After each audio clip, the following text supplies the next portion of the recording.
अकबर के धार्मिक नीति की आलोचनात्मक व्याख्या करें। तो आलोचनात्मक व्याख्या का अर्थ ये नहीं होता है कि हम आलोचना करें, क्योंकि एक मजबूत शासक कभी नहीं चाहता है कि उसके पड़ोस में एक और मजबूत राज्य रहे। इसका डिटेल नोट्स जो है आपको मिल जाएगा कंप्लीट, लगभग 600-700 वर्ड का, जो जिसको आप पढ़ करके आप बेहतर तरीके से आप परफॉर्म कर सकते हैं।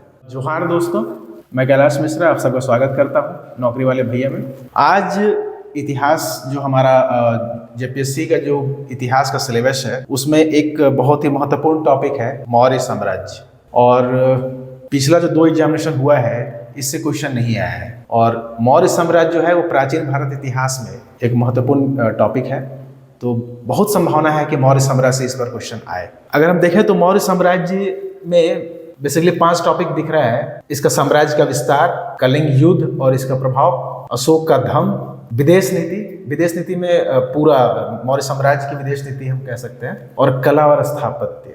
तो 5 टॉपिक्स हैं इसमें, जिसमें साम्राज्य विस्तार, अशोक का धम्म और कला और स्थापत्य ये अति महत्वपूर्ण हो सकता है। इससे क्वेश्चन बन सकता है, इससे क्वेश्चन पूछा जा सकता है। जैसा कि जेपीएससी में देखा जा रहा है कि क्वेश्चन कभी कभी बहुत ट्विस्टेड रहते हैं, कभी कभी भी साधारण क्वेश्चन ही पूछ दिया जाता है। तो हमें तैयार रहना पड़ेगा कि क्वेश्चन जैसा भी आए हम उसको हैंडल कर पाएँ और एग्जामिनेशन में लिख पाएँ उसको अच्छे तरीके से, ताकि 40 में 25 नंबर भी मिल जाए। 25 अच्छा नंबर माना जाएगा।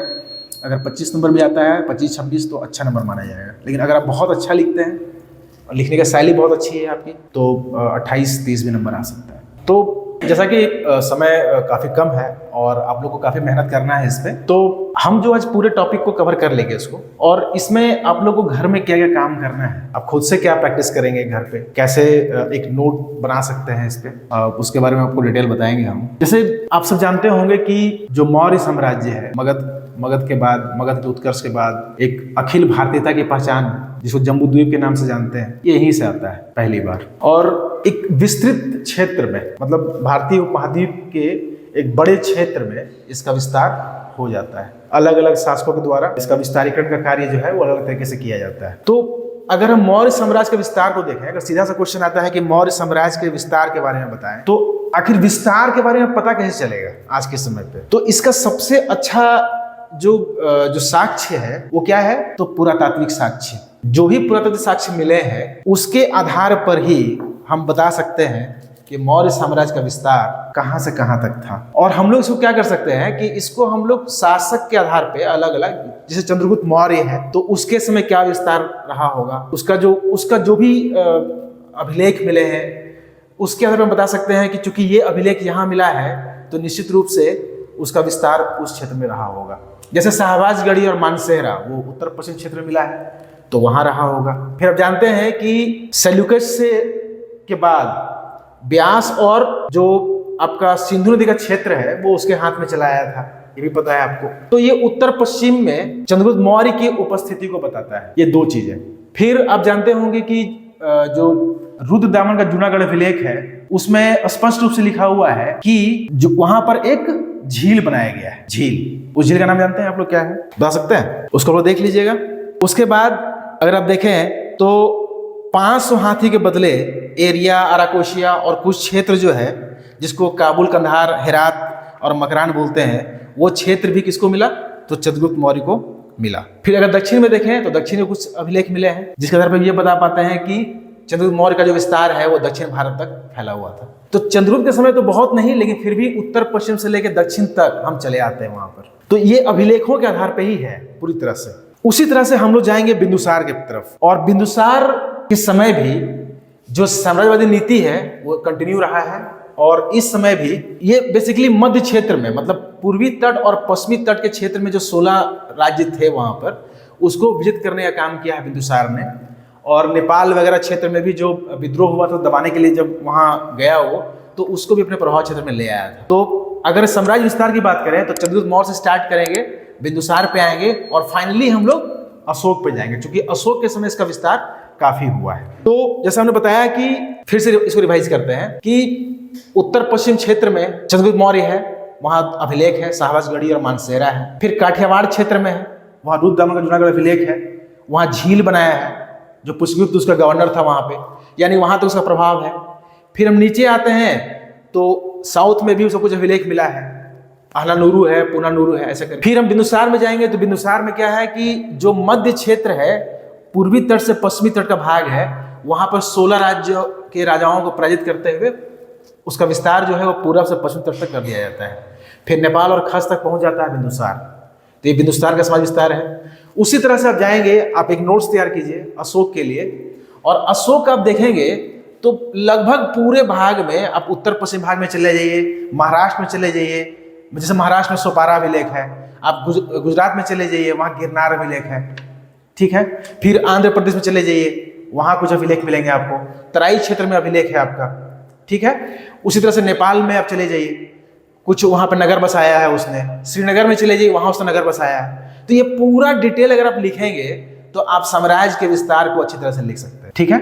तो आप लोग इसको घर में कंप्लीट आप एक लिखिए उसको, और हमारा ईमेल आईडी जो दिया गया है वहाँ आप लिख के आप शेयर कर सकते हैं।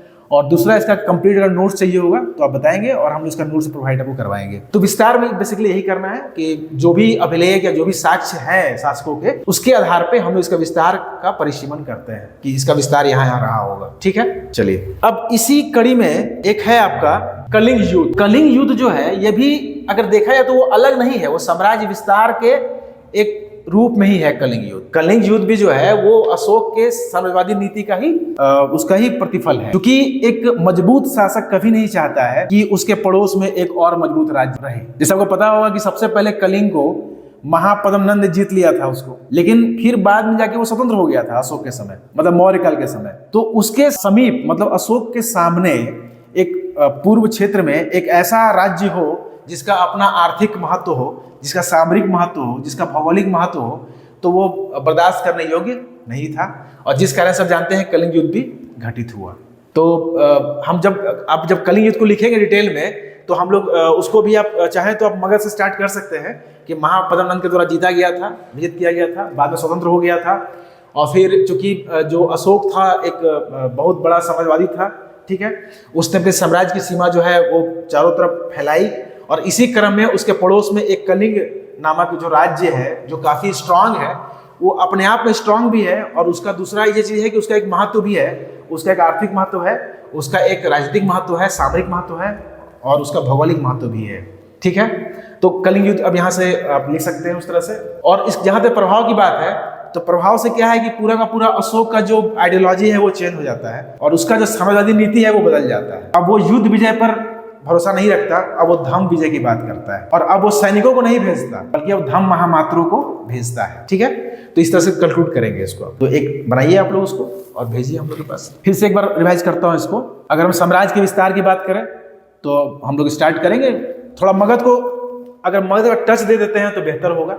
हम बताएंगे कि मगध में जो नींव बनाया उसी पे आगे चल करके एक बृहद साम्राज्य का निर्माण हुआ जो मौर्य साम्राज्य के रूप में जाना जाता है, और इसी ने सबसे पहले एक अखिल भारतीयता की पहचान दिलाई है जो कि पूरे क्षेत्र में फैला हुआ है हर तरफ, और जो जम्बूद्वीप कहते हैं यहीं से आया है जम्बूद्वीप। और अगर हम साम्राज्य के विस्तार की बात करें तो इसे मुख्य रूप से हम 3 शासकों के परिप्रेक्ष्य में देख सकते हैं। चंद्रगुप्त मौर्य पहले, बिंदुसार, फिर अशोक। अब आ जाएंगे हम चंद्रगुप्त मौर्य में, बताएंगे उसके बारे में क्या क्या उसके क्या क्या अभिलेख है, कहाँ कहाँ से मिले हैं, ठीक है। तो उसके आधार पे हम उसका एक बताएंगे कि इसका विस्तार यहाँ यहाँ रहा होगा। क्योंकि हम लोग आज क्या करते हैं, जो भी हमारा जो एविडेंसेस होता है उसके आधार पर हम तय करते हैं कि उस साम्राज्य का सीमा कहाँ तक रहा होगा। फिर बिंदुसार का देखेंगे कहाँ तक है उसका, और इसी तरह से अशोक का भी देखेंगे। और फिर इसी तरह अशोक का हम बताएंगे कि जब विस्तार का काम कर रहा है वो, तो उसी में कलिंग युद्ध भी करता है, वो कलिंग विजित भी करता है, उसका आइडियोलॉजी चेंज होता है।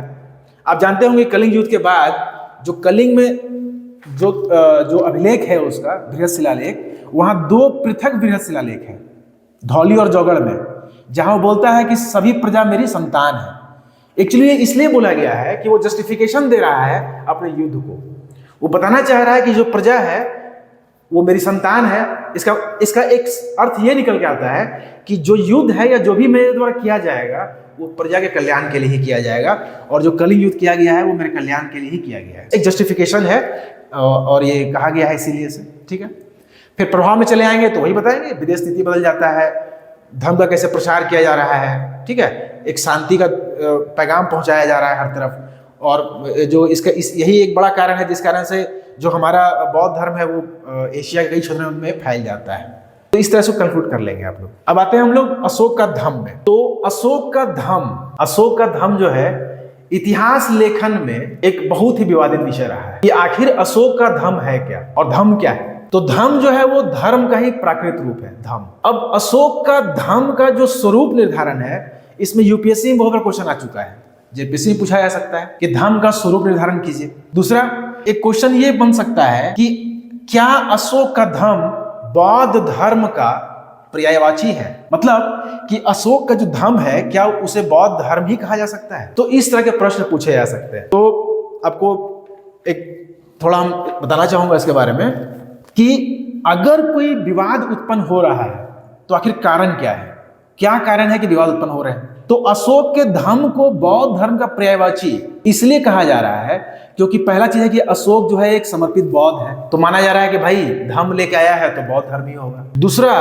कि जो भाब्रू अभिलेख है उसमें अशोक ने त्रिरत्नों के प्रति अपनी आस्था प्रकट की है, तो इससे भी लगता है कि भाई त्रिरत्न के प्रति आस्था प्रकट अगर किया गया है तो अशोक जो है पूरी तरह से बौद्ध है, तो उसका धम्म भी बौद्ध ही धर्म होगा। ठीक है, फिर कनक मुनि का स्तूप को जाकर दोगुना कर देता है। तो ऐसी बहुत सारी बातें हैं जिसके आधार पर यह माना जाने लगा कि अशोक एक समर्पित बौद्ध है, तो उसका धर्म भी जो है धम्म जो है वो भी बौद्ध धर्म का ही एक पर्यायवाची है, ये मान लिया गया। लेकिन एक सिक्का का एक दूसरा पहलू भी है। अगर आप देखें तो एक सिक्का का दूसरा पहलू यह है कि अशोक ने कहीं भी 4 आर्य सत्य और अष्टांगिक मार्ग का जिक्र कहीं नहीं किया है, कहीं भी नहीं।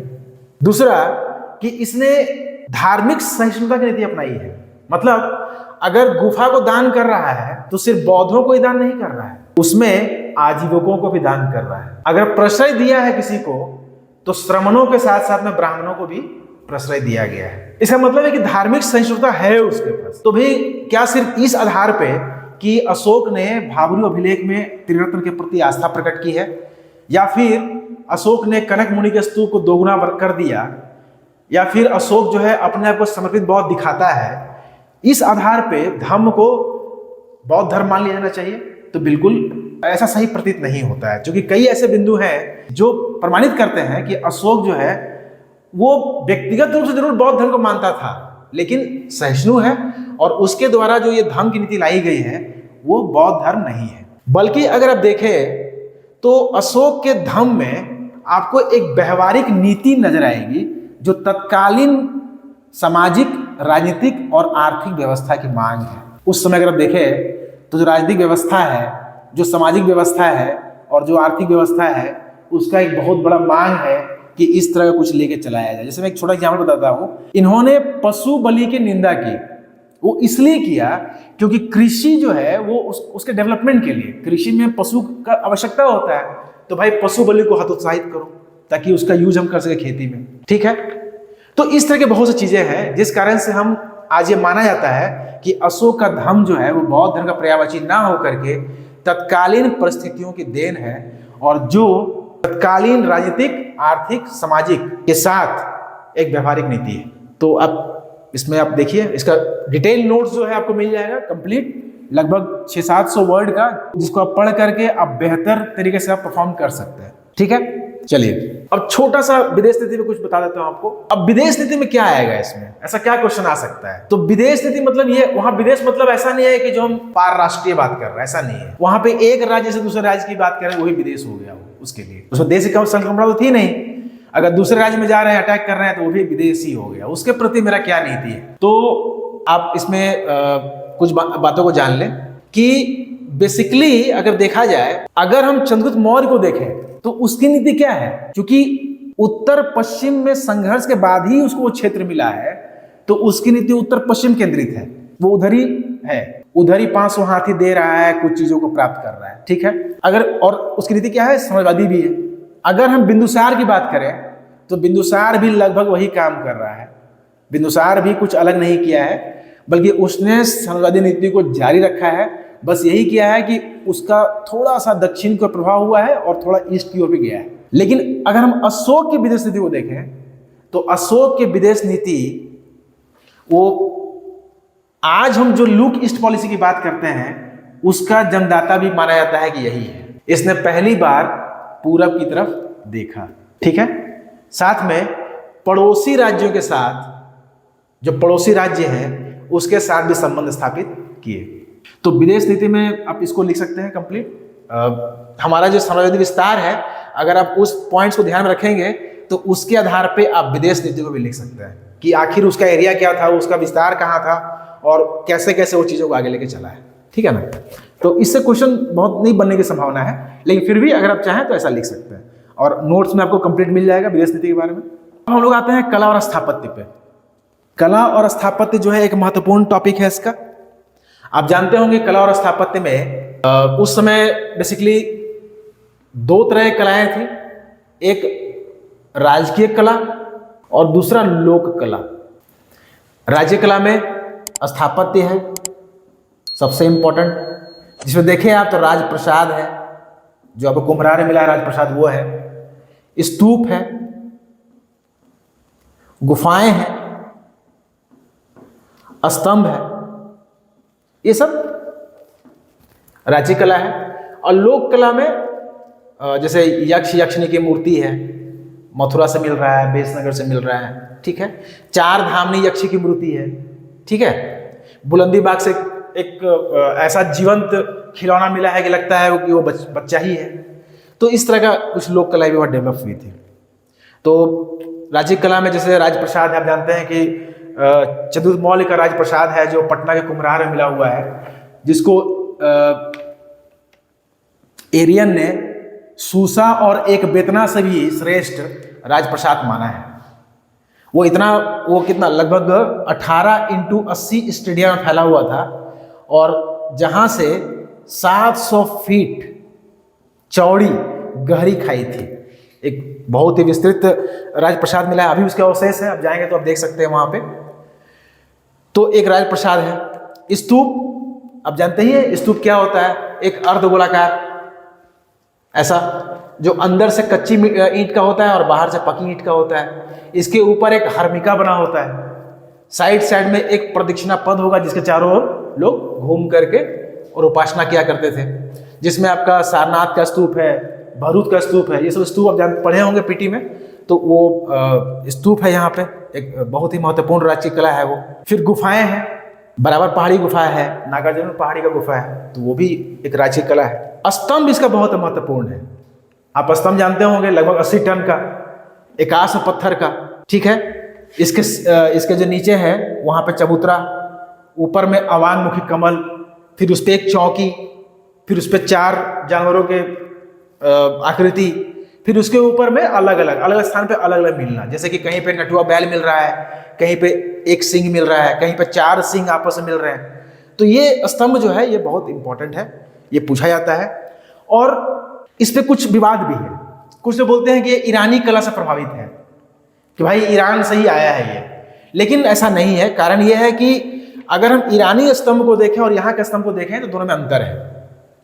यहाँ का स्तंभ जो है वो ज़्यादा चमकदार है और सपाट है और एकास में है, और वहाँ का जो है वो उतना चमकदार नहीं है और एकास में नहीं है, बल्कि कई पत्थर के टुकड़ों को मिला करके बनाया गया है और साथ में उस पर नाली नुमा है, मतलब वो उसमें इस तरह धारी धारी बना हुआ है, वो सपाट नहीं है। दूसरा कि उसमें जो आकृतियां हैं पशु की वो भी भिन्न भिन्न है। चौथा कि ये जो ईरानी जो स्तंभ है उसका आधार जो है वो सीधा गड़ा हुआ है जमीन में, उस पर आधार नहीं है। तो ऐसे बहुत सारी चीजें हैं, तो बहुत इंपॉर्टेंट है ये।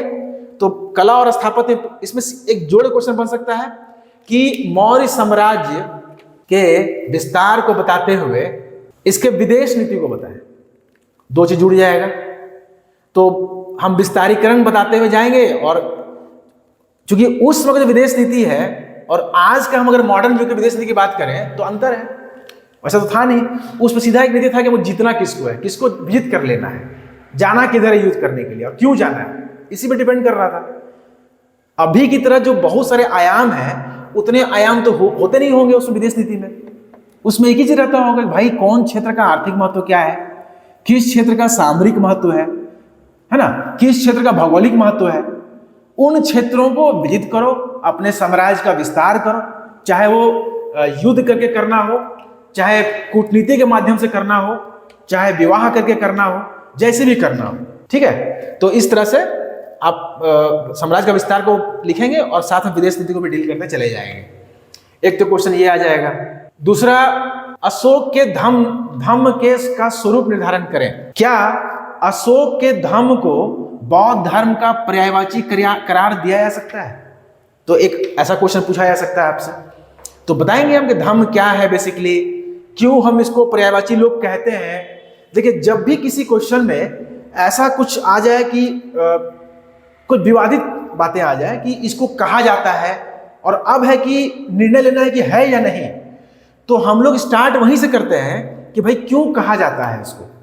तो क्यों कहा जाता है वो सब बातें आपको बतानी होगी कि क्यों कहा जाता है कि ये धर्म जो है वो बौद्ध धर्म का पर्यायवाची है।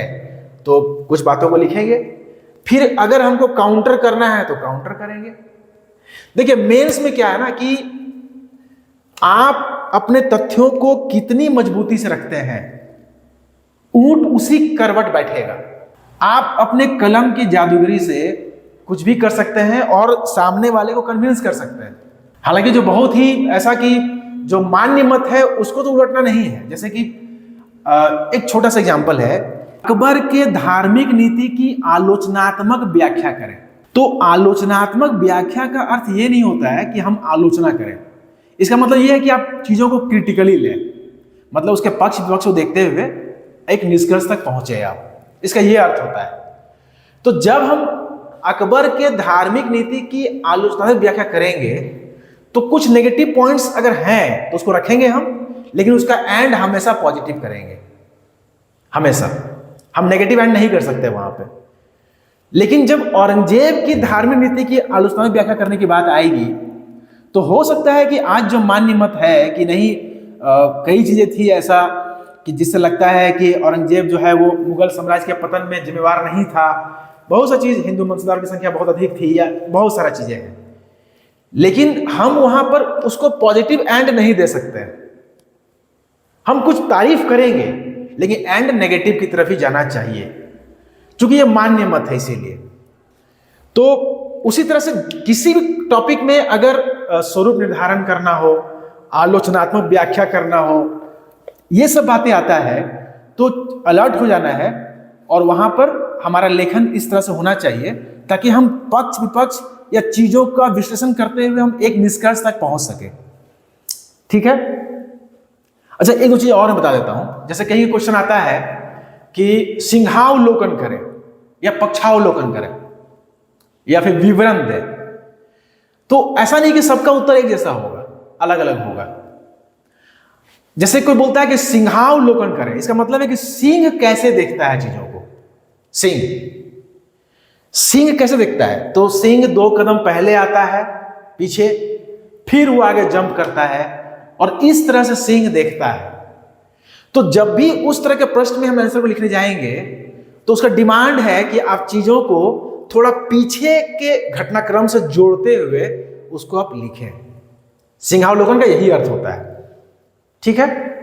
इसमें थोड़ा पीछे, जैसे अगर मौर्य पूछ रहा है तो हम मगध तक चले जाएंगे, समझे? या अगर हम चाहें तो एक पैरा में हम शुरू से सब लिखते चले जाएंगे कि सभ्यता कैसे आया और वहां से कैसे महाजनपद में कैसे मगध की कैसे आर्थिक स्थिति उन्नत और कैसे जो है उसके महत्वाकांक्षी शासकों ने 16 महाजनपदों में से जो एक महाजनपद मगध है, कैसे वो बाकी को निगलता हुआ एक साम्राज्य के रूप में बदल जाता है और कैसे वो नींव प्रदान करता है कि आगे चल करके एक अखिल भारतीय संकल्पना आती है मौर्य साम्राज्य के रूप में, जिसको हम जम्बूद्वीप के नाम से जानते हैं।